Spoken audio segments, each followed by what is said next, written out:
Hello everyone, welcome back to the channel. आज इस video में हम अपना नेक्स्ट टॉपिक पढ़ने वाले हैं और आज का हमारा जो टॉपिक है वो है डिफरेंस बिटवीन न्यूरोसिस एंड साइकोसिस। तो जब भी हम साइकेट्री पढ़ते हैं, साइकेट्री में न्यूरोटिक डिसऑर्डर्स और साइकोटिक डिसऑर्डर्स आप बहुत सुनोगे कि कुछ डिसऑर्डर्स ऐसे होते हैं जिसे हम बोलते हैं ये न्यूरोटिक डिसऑर्डर्स होते हैं और कुछ डिसऑर्डर्स ऐसे हैं जिसे हम बोलेंगे कि ये साइकोटिक डिसऑर्डर्स है। फॉर एग्जाम्पल स्किज़ोफ्रेनिया एक साइकोटिक डिसऑर्डर है और ओसीडी या फिर एंजाइटी डिसऑर्डर एक टाइप का न्यूरोटिक डिसऑर्डर है। पर ये हम किस बेसिस पे डिस्टिंग्विश करते हैं कि कौन सा डिसऑर्डर न्यूरोटिक है या कौन सा डिसऑर्डर साइकोटिक है, या फिर इसके डेफिनेशंस क्या है, इसके बीच का डिफरेंस क्या होता है, वो आज हम इस क्लास में पढ़ेंगे। तो सबसे पहले हम देखते हैं न्यूरोसिस एंड साइकोसिस, ये जो टर्म्स है वो। तो सबसे पहले हम न्यूरोसिस की बात करेंगे, देन हम साइकोसिस की बात करेंगे। ओके, तो एक बात हमेशा याद रखना है कि ये जो न्यूरोसिस टर्म है, करंटली हम इसे बहुत ज्यादा यूज नहीं करते हैं। मतलब अगर हम किसी को डायग्नोस कर रहे हैं तो हम उसे नहीं लिखते कि neurotic disorder, diagnosed with neurotic disorder, ऐसे नहीं लिखेंगे। हम या तो एंजाइटी डिसऑर्डर लिखते हैं, डिप्रेसिव डिसऑर्डर लिखते हैं या सोमैटोफॉर्म डिसऑर्डर्स लिखते हैं। और ऐसा क्यों है वो हम थोड़ी देर में पढ़ेंगे। सबसे पहले न्यूरोसिस जो टर्म है, ये आप जब भी सुनोगे न्यूरोसिस, है ना, तो ऐसा लगता है जैसे कि न्यूरॉन्स या फिर नर्व्स की बात हो रही है, पर इसका न्यूरॉन्स और नर्व से डायरेक्टली कोई रिलेशन नहीं है। ठीक है, ये वर्ड जो है ये कॉइंड हुआ था 1776 में। ये एक स्कॉटिश फिजिशियन थे जिनका नाम था विलियम कलन। विलियम कलन, ये विलियम कलन ने ये नाम रखा न्यूरोसिस। और ये न्यूरोसिस का क्या मतलब है? न्यूरो का मतलब है नर्व्स या फिर न्यूरॉन्स, और ये जो ओसिस है इसका मतलब था एबनॉर्मल। ठीक है, तो उनको ऐसा लगा कि मे बी ये जो न्यूरोटिक प्रॉब्लम है ये ऐसा हो सकता है कि नर्व्स या एबनॉर्मल नर्व्स की वजह से हो रहा है, न्यूरॉन्स की वजह से हो रहा है, इसी वजह से उन्होंने ये टर्म रखा था न्यूरोसिस। ठीक है, तो ये तो हो गई इसकी हिस्ट्री के बारे में। ओके, देन आते हैं 1980 में। ओके, तो 1980 से पहले हम न्यूरोटिक डिसऑर्डर्स डायग्नोस करते थे। जैसे कोई भी पेशेंट गया तो उसको फिजिशियंस बोलते थे कि मे बी आपको न्यूरोटिक डिसऑर्डर्स है। लेकिन उसके बाद से 1980 के बाद से न्यूरोटिक डिसऑर्डर्स जो है, मतलब जो DSM-5 होता है हमारा, अभी जैसे हम करेंटली DSM-5 पढ़ रहे हैं, DSM-3 के बाद से न्यूरोटिक डिसऑर्डर्स जो हैं वो डायग्नोस नहीं होते हैं। मतलब क्लिनिकली हम इसे ऐसे नहीं मेंशन करते कि इसको न्यूरोटिक डिसऑर्डर्स है। अब हम कैसे मेंशन करेंगे कि एंजाइटी डिसऑर्डर्स हो सकते हैं, डिप्रेसिव डिसऑर्डर्स हो सकते हैं, सोमैटोफॉर्म डिसऑर्डर्स हो सकते हैं। ठीक है, यहाँ इस क्लास में हम सिर्फ डिफरेंस पढ़ेंगे कि साइकोसिस से न्यूरोसिस या फिर एंजाइटी डिसऑर्डर बोलो, डिप्रेसिव डिसऑर्डर बोलो, कैसे डिफरेंट है। ठीक है, ओके, तो ये तो हो गया अबाउट हिस्ट्री। डेफिनेशन की बात करें तो neurosis is a mental condition in which person has emotional problems like anxiety, fear, or stress, but remains in touch with reality. I hope आपको डेफिनेशन पढ़ के ही समझ में आ गया हो कि ये जो न्यूरोसिस वाला प्रॉब्लम है ये किस लेवल पे हो रहा है। ये इमोशनल लेवल पे हो रहा है। इमोशनल लेवल एज एन यहाँ पे कौन सी प्रॉब्लम्स हो रही है? एंजाइटी हो रहा है, फियर हो रहा है, स्ट्रेस बहुत ज्यादा हो रहा है।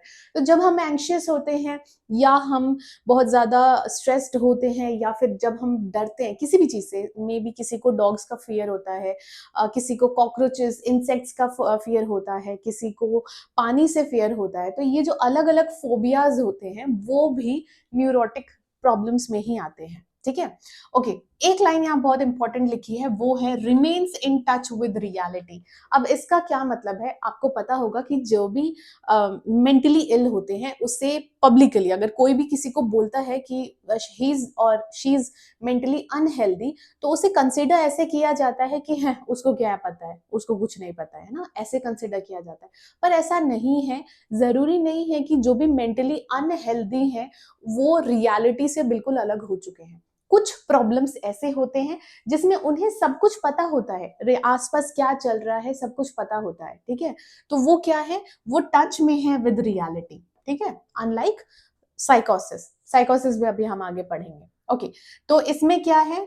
प्रॉब्लम है, इमोशनल लेवल पे प्रॉब्लम है, जैसे एंजाइटी हो गई, फियर हो गया, स्ट्रेस हो गया, डिप्रेशन हो गया। ठीक है, लेकिन आसपास जो रियलिटी है, हमारी आसपास जो हमारी सराउंडिंग है, उससे हम अपने आप को डिस्कनेक्ट पूरी तरह नहीं कर रहे, हमें पता है कि क्या चल रहा है आसपास, ठीक है, दैट इज न्यूरोसिस।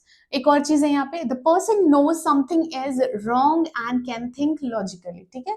अब इसमें क्या है, इनसाइट प्रेजेंट है। अब इतने दिनों से जब से हमने साइकेट्री शुरू करी है, तब से मैं एक ही वर्ड का नाम लेती हूँ, वो है इनसाइट, ठीक है। इनसाइट का मतलब होता है इंसान को खुद के बारे में पता होना कि उसे क्या दिक्कत है, क्या दिक्कत नहीं है। तो यहाँ पे जब हम न्यूरोसिस की बात कर रहे हैं, तो इंसान का इनसाइट प्रेजेंट है, उसे पता है कि उसके साथ कुछ बुरा हो रहा है, या फिर वो कुछ गलत कर रहा है, या उसके साथ कुछ तो अजीब हो रहा है, ठीक है। उसे पता है कि वो नॉर्मल तरीके से नहीं रह रहा है, ठीक है। और उसके अलावा वो लॉजिकली थिंक भी कर सकता है, मतलब लॉजिकली सोच भी सकता है, ठीक है। ऐसा नहीं है कि वो बिल्कुल ही उसका दिमाग काम नहीं कर रहा, वो सोच नहीं पाएगा, ऐसा नहीं है। वो सोच भी सकते हैं, वो लॉजिक भी लगा सकते हैं, ठीक है। So this is definition of neurosis, ठीक है।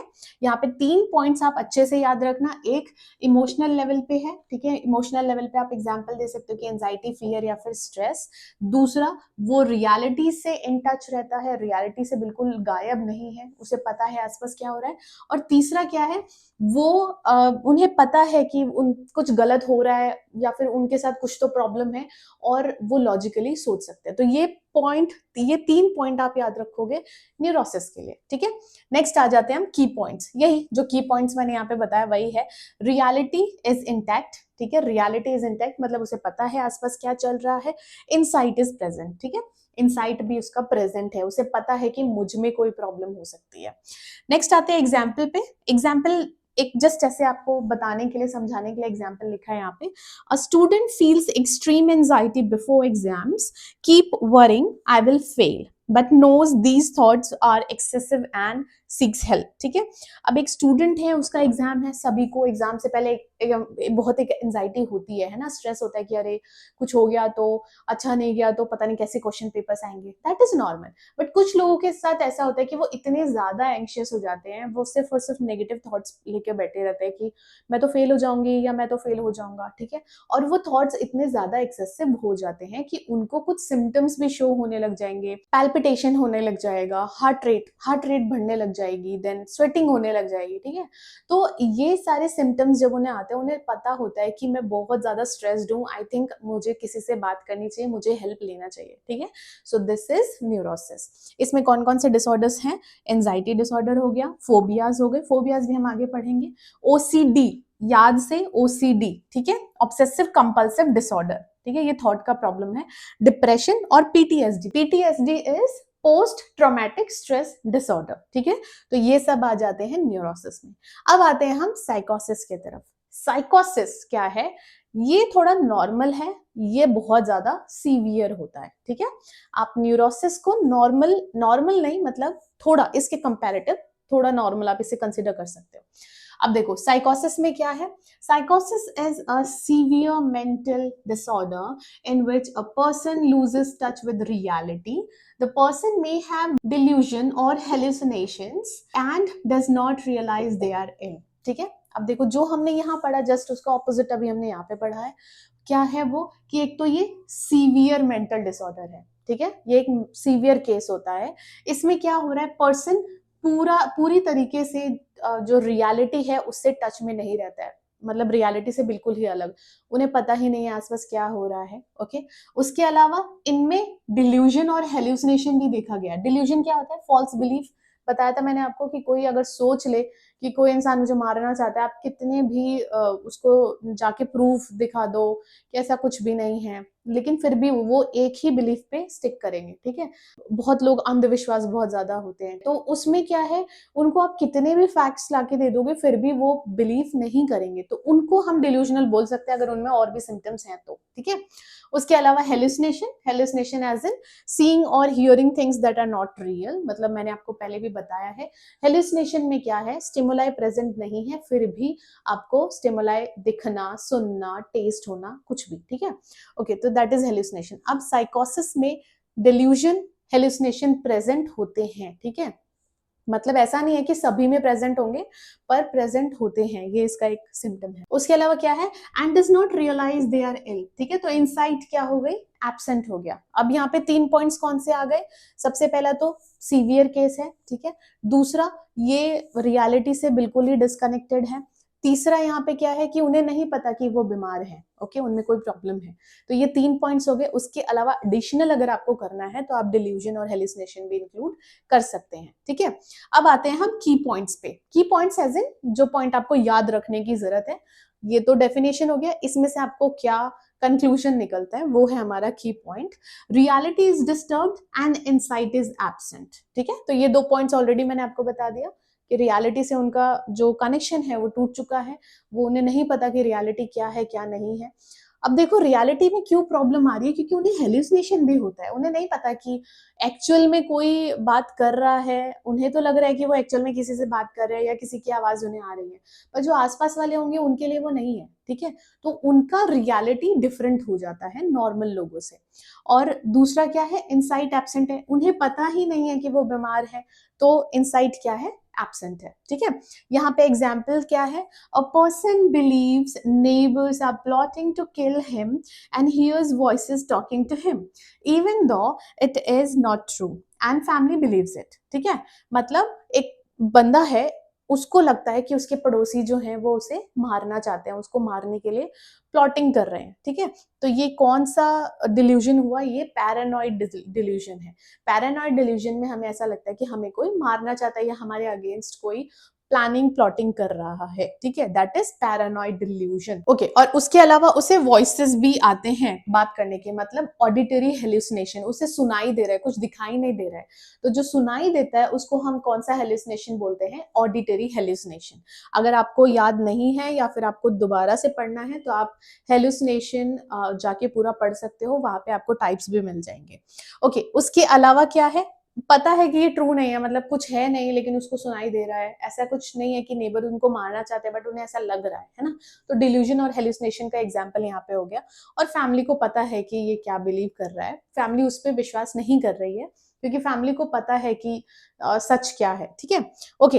इसके एग्जाम्पल्स, मतलब ये कौन कौन से प्रॉब्लम्स में देखे जाते हैं, स्किज़ोफ्रेनिया, सीवियर मेनिया या फिर डिल्यूशंस, ठीक है। सीवियर मेनिया भी हम पढ़ेंगे, ये हाइपर एक्टिविटी, जैसे डिप्रेशन होता है पूरा एकदम शांत हो जाते हैं, उसका जस्ट ऑपोजिट है सीवियर मेनिया। मेनिया में बहुत ही ज्यादा हाइपर एक्टिव हो जाते हैं, वो भी हम आगे मूड डिसऑर्डर्स में पढ़ेंगे, ठीक है। तो ये था न्यूरोसिस और साइकोसिस का डेफिनेशन, की पॉइंट्स और एग्जाम्पल, ओके। नेक्स्ट हम बात करते हैं इन दोनों के ही कॉजेज और ट्रीटमेंट्स। तो आप अभी स्क्रीन पे देख सकते हो कि यहाँ दिया हुआ है कि मेन कॉज क्या होता है, ठीक है। तो मेन कॉज अगर हम न्यूरोसिस की बात करें तो इमोशनल या फिर साइकोलॉजिकल कॉजेज होते हैं, ठीक है। किसी ने कुछ बोल दिया या फिर बचपन में कुछ प्रॉब्लम हो गई, फैमिली में झगड़े वगड़े देख लिए, तो वो सारे कॉजेज होते हैं न्यूरोसिस के। और अगर हम साइकोसिस की बात करें तो बायोलॉजिकल या फिर ब्रेन रिलेटेड होते हैं, ठीक है। मतलब जैसे जो हमारे न्यूरोट्रांसमीटर्स हैं उनका अगर हम लेवल चेक करेंगे तो वो ऑल्टर्ड होते हैं इसमें। अच्छा, ऐसा नहीं है कि सिर्फ बायोलॉजिकल और ब्रेन रिलेटेड है, इसमें भी साइकोलॉजिकल कॉजेज हो सकते हैं, साइकोसोशियल कॉजेज हो सकते हैं, लेकिन जो मेन कॉज है दैट इज बायोलॉजिकल और ब्रेन रिलेटेड, ठीक है। दूसरा आता है ट्रीटमेंट। तो ट्रीटमेंट में हम दोनों को ही साइकोसोशियल थेरेपीज देते हैं, साइकोथेरेपीज देते हैं, पर न्यूरोसिस में हम मोस्टली साइकोथेरेपी पे फोकस करते हैं। उसके अलावा हम उससे मेडिटेशन या फिर इन सब चीज़ों के लिए मोटिवेट करते हैं कि जितना वो मेडिटेशन करेंगे, एक्सरसाइज करेंगे, वॉक करेंगे, दूसरों से बात करेंगे, उतना ही वो बेटर होते जाएंगे। उसके अलावा हम न्यूरोसिस में जो अगर सीवियर केसेस है उसमें हम मेडिकेशंस भी देते हैं, जैसे एंजाइटी को कम करने के लिए एंटी एंजाइटी दे दिया या फिर एंटी डिप्रेसेंट्स भी देते हैं, ठीक है। तो ये मेडिकेशंस हम न्यूरोसिस में देते हैं। उसके बाद हम साइकोसिस की अगर बात करें तो साइकोसिस में भी हम साइको थेरेपीज देते हैं, साइको सोशल थेरेपीज देते हैं। उसके अलावा एंटी साइकोटिक ड्रग्स देते हैं, मेडिकेशंस जो होती हैं वो हम प्रोवाइड करते हैं ताकि स्किज़ोफ्रेनिया, सीवियर मेनिया या डिल्यूजन इनमें थोड़ा चेंजेस आ पाए। उसके अलावा अगर थेरेपीज और मेडिसिन से काम नहीं हो रहा घर पे, तो हमें हॉस्पिटलाइजेशन करना ही पड़ता है। तो साइकोसिस में हॉस्पिटलाइजेशन करना पड़ जाता है अगर सीवियर केसेस हैं तो, और न्यूरोसिस में उतनी ज्यादा जरूरत नहीं पड़ती है। बहुत ही रेयर है कि न्यूरोसिस की वजह से कोई हॉस्पिटल में एडमिट हो रहा है, लेकिन साइकोसिस में ऐसा है। मतलब साइकोटिक आपको मिलेंगे, साइकोटिक डिसऑर्डर्स वाले पेशेंट्स बहुत ज्यादा हॉस्पिटल्स में। ठीक है, so this was all about neurosis and साइकोसिस। आज के लिए इतना ही। आई होप आपको ये सब समझ में अच्छे से आ गया हो। अगर ये वीडियो अच्छी लगी तो वीडियो को लाइक करें, चैनल को सब्सक्राइब करें, और कोई भी डाउट या फिर रिकमेंडेशन है तो आप मुझे कमेंट सेक्शन में बता सकते हैं। Thank you so much for watching.